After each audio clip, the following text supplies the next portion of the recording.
Hi, everyone. Welcome to the ERPA AI Voice of the Customer series. I'm Dan Goodstein. I head up the Institute for RPA and AI, and I'm joined today by Eric Holden. He's former Senior Technical Program Manager at both Google and Groupon. Eric, welcome to the show.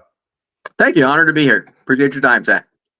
So, Eric, give everybody a little bit of background. You have a really interesting kind of pedigree and a couple interesting organizations that you've worked at. So, give everybody a little bit in your background. Yeah, I started in project management doing a lot of, routine work and status reporting, and really started educating myself on how to use process automation to improve that. I was really able to streamline my work, and I continued my passion down there. Had a great opportunity with one of the big four consultancies to be on the ground floor as they built out their robotic process automation practice, and shifted my work into the financial services space, and was able to transition as an in-house technical program manager, leading as the head of automation for Groupon. Led an amazing team, worked across that organization, and delivered a tremendous amount of value in our time there. Transitioned on into Google, and worked in the automation space there in their operations department, and also helping out with cloud customers looking for automation opportunities. So always looking ways to make work more efficient and make work life more exciting.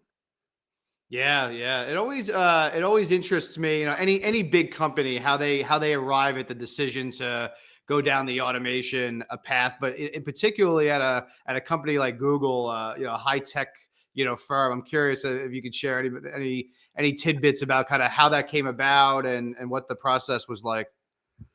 Yeah, I think it's automation kind of spurs from looking to accomplish things quickly. RPA can deliver solutions in a much quicker timeline with much smaller teams than a larger tech build. So looking to be nimble and accomplish things in the most efficient package kind of led to that. Google's an amazing company with tremendous amounts of automation in their core business in the search and ads platform. But in the operations space, there hasn't been too much focus in on accomplishing that automation. So that's where my team was looking to deliver value. We particularly worked with their legal team that was constrained by some out-of-date systems that didn't quite meet the needs, and had tremendous opportunity for automation to improve collaboration, particularly with external parties. So my favorite question is always to ask what was the biggest surprise? There's always this kind of excitement curve and maybe hype curve, and then I think they call it the disillusionment piece. Was there any disillusionment or specific surprises that came across your desk? Maintaining advocacy from a top level was a challenge. There's always a lot of movement with any company, and particularly at Google, there's a lot of mobility allowed to individuals. So maintaining consistency in the stakeholders was one of the big challenge there. Tech talent, for obvious reasons, was not the particular constraint in this company. So, a lot of processes not being documented was a big challenge as well. So really learning how things were being done and how we could actually automate them. How about a Groupon? Was it a similar kind of environment, technical environment, or not as much? Yeah, Groupon's unique challenge is they kind of grew through a lot of acquisitions. So they had a lot of disparate systems spread across the goal, particularly proprietary based systems. They grew very quickly. And at the time, there weren't really systems off the shelf that could meet their business needs. So they had to build quickly. And they essentially, a lot of times, built MVP and moved on to the next project. So there wasn't a lot of cross functionality, between their CRM and their payment system, their content generation system. So really knowing how things were done. A lot of challenges we faced is Groupon grew quickly.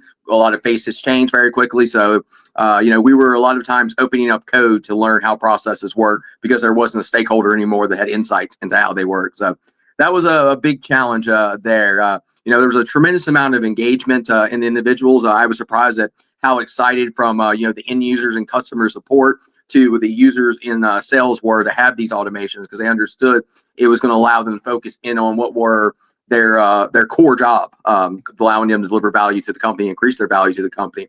So that was kind of a big surprise there. I've had a lot of pushback in other industries, a lot of change aversion, but Groupon really embraced automation. I was surprised at how many people contacted me each week and helped me build out my project pipeline. That's what was really most exciting about that role. Yeah, you hit on something big, which is, the change management seems like it's more and more the issue, not the technical capabilities. I mean, Yeah. there's always challenges around integrations and kind of end-to-end workflows and things like that. But I'm curious, some of your other clients, how do you kind of combat that change management element? Yeah, I really try to have a really strong connection with the management team that owns the process, as well as the end users. I want to be strongly engaged with them. A lot of organizations, I've been disconnected. I've been handed process documentation without ever putting a face to the name. One of the great things at Groupon is their operation centers were in Eastern Europe. They sent me there. I was able to spend 2 weeks sitting alongside the individuals that did the process, putting names to the process, names to end users, and that just helped build a personal connection. I also strongly advocate for that. Come from a consulting background on the contract change management, particularly training, is the piece of the contract that's eliminated first in negotiations most of the time. So I advocate strongly for that. And even if they're not interested, particularly, I always try to deliver documentation on how the process works, simply just in case someone needs to be trained up on it in the future due to a system outage or a business need. So I try to at least leave an artifact for change management. But I maintain strong communications with the individuals, create those strong personal connections, and make sure my teams are connected with them as well. I've been stopped on the street by a previous stakeholder, and they expressed their thankfulness for the work that I did a couple of years prior, and asked if there was an ability to bring my team on as contractors to do that role. So, I think building those connections allows individual both to lead effective change management, but maintain future relationships. Wow, great. Yeah. Any particular use cases that you like that are always kind of top of your list? Oh, I always worked in sales, a lot of sales processes.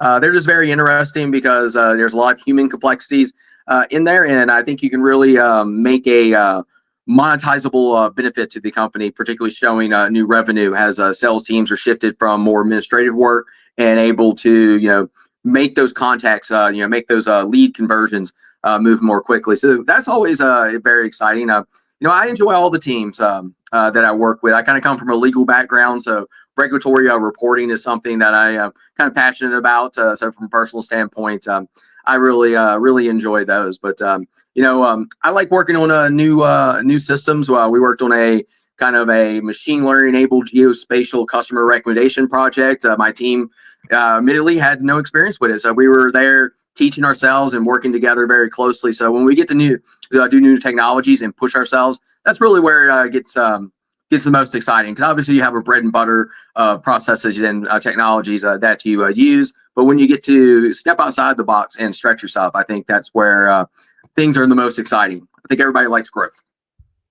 Yeah, it's interesting you mentioned that. I do a lot of these conversations, and sales does not seem to be on the top of the list most of the time. I mean, even on the contact center side, we're just starting to Mhm. have conversations Yeah. about, revenue versus cost and operational, sides of things. So I had a podcast yesterday where we were talking as a former engineer thought leader that I do the show with, and he has this theory that you can't get an ROI out of a tech program unless there's a new revenue component to it. I don't know if you agree with that, but it certainly makes the ROI easier if you're creating revenue and not just kind of moving around cost, right? Certainly, when you're out advocating to leadership to make that investment in the particular project, having that strong ROI, particularly linked to revenue, I think is your strongest business case. I've worked hard to strive to be able to quantify other aspects, particularly customer satisfaction. I work on a lot of automations that do impact external customers. So look for ways to show that their satisfaction, their experience has improved. Those have been business cases that were particularly strong within the Groupon organization that had such a very strong customer support. In the Google space, it was more cost operations. We were improving back end operations and making them more efficient. But we were able to show the internal customer how they were able to shift their work from these administrative tasks, scheduling and updating statuses. and able to move what these were legal cases, move them through more quickly and respond to the various parties they were working with more in a more efficient and effective manner. So, yes, revenue is obviously the strongest ROI that any project can show, but with the right leadership and right advocacy, I think other ROIs can definitely be acceptable and equally as strong as a factor in engaging in that project. So Eric, talk to me about Gen AI. I'm curious as to, A, what you're excited about around Gen AI, and B, where you stand kind of on this. Will Gen AI eventually just kill RPA and intelligent automation, or enhance it? Where's your thinking on that? I think they're great for partnering together. I think you certainly can use AI, Gen AI, to generate. I'm looking at content generation that I've worked on previously, and Gen AI is amazingly strong at generating that content and allowing that content to be carried through by RPA. I'm looking at like an online marketplace such as Groupon, allowing that content to be carried away from creation through building out to actually posting onto the marketplace. I think that's a way that Gen AI and RPA can definitely partner together. So I don't see it as necessarily wiping it out. It certainly may supplant and enhance, supplant certain aspects of RPA, but it's likely to also enhance other ones. I think particularly with its ability to be so nimble in content generation, particularly in relation to like performing research. I was using it just last night to research appliances for a personal purchase. So is an amazing tool for extracting data, bringing it out, and using RPA to move that data through out the process. I think as a way they can come together and exponentially increase that value of each other. Any other kind of emerging tech that you're excited about right now? Oh, I'm just still Gen AI is still just getting its foot on the ground, so I'm always excited with that. Sentiment analysis has always been something that I was very interested in because I had a business leader once told me humans are the unknown unknown. They're unpredictable, so as much as we can make predictions based on that data, I think sentiment analysis it can be a powerful tool for helping like tools like Gen AI to understand, because Gen AI is really just looking for patterns.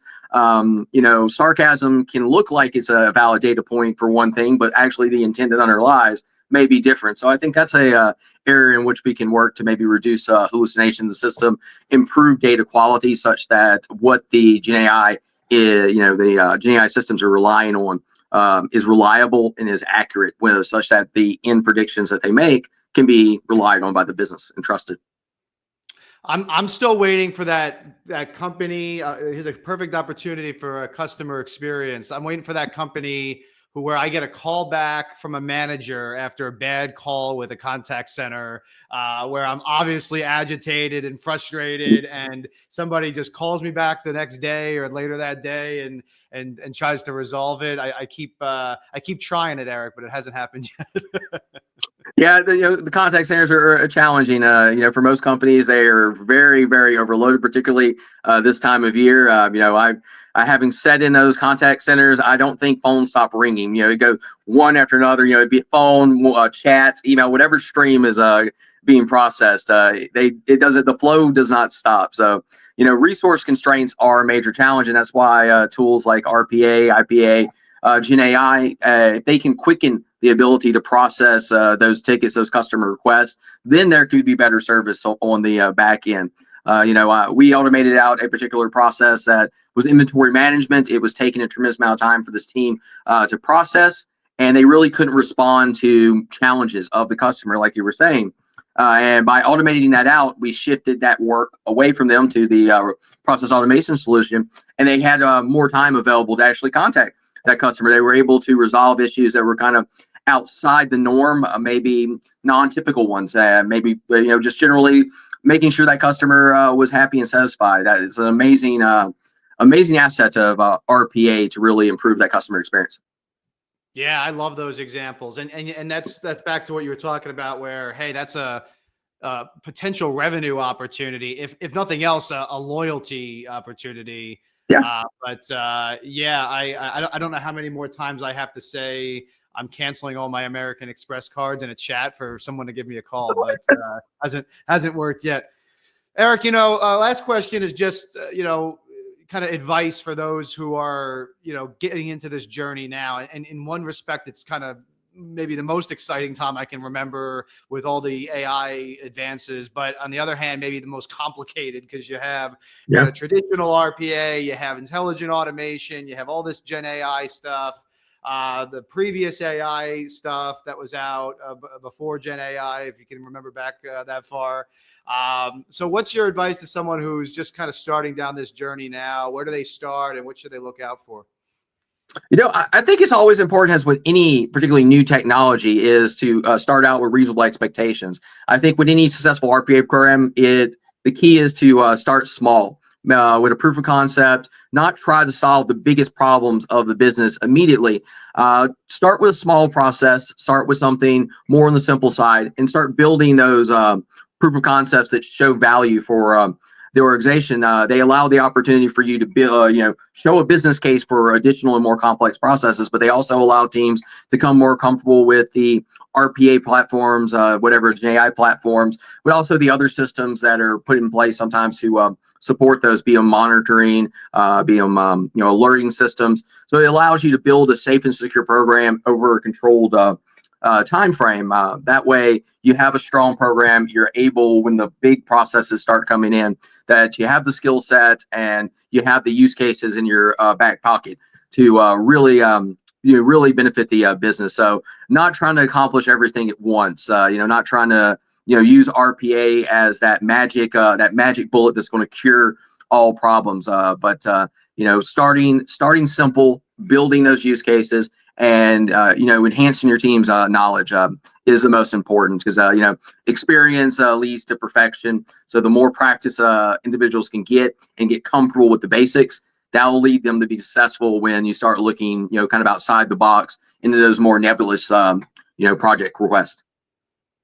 Sound advice. Eric, thanks so much for joining us today. Thank you, Daniel. Appreciate it. It was an honor.